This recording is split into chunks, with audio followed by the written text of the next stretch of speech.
Hello, I'm your friend, Teacher Sam. Today I will share with you some essential tips that will help you to speak with confidence in your IELTS speaking test and also answer visa interview questions with ease. Our first tip is to speak with a calm heart. Before you begin speaking, take a moment to breathe in for a count of 7 and then breathe out when you reach 11. Repeat this 3 times. This simple exercise will help to alleviate feelings of nervousness or anxiety. The second tip is to speak with confidence. Expressing your opinions with conviction is key. To do this, make sure you know and believe in what you are about to say.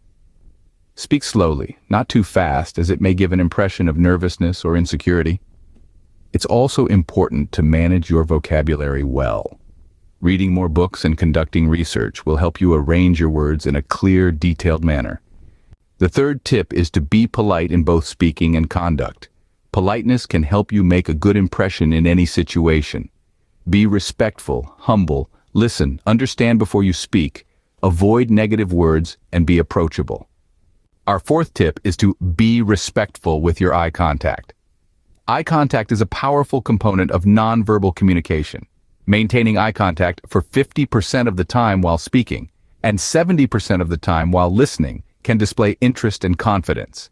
The fifth tip is to speak fluently. Practice speaking regularly with those who are better than you.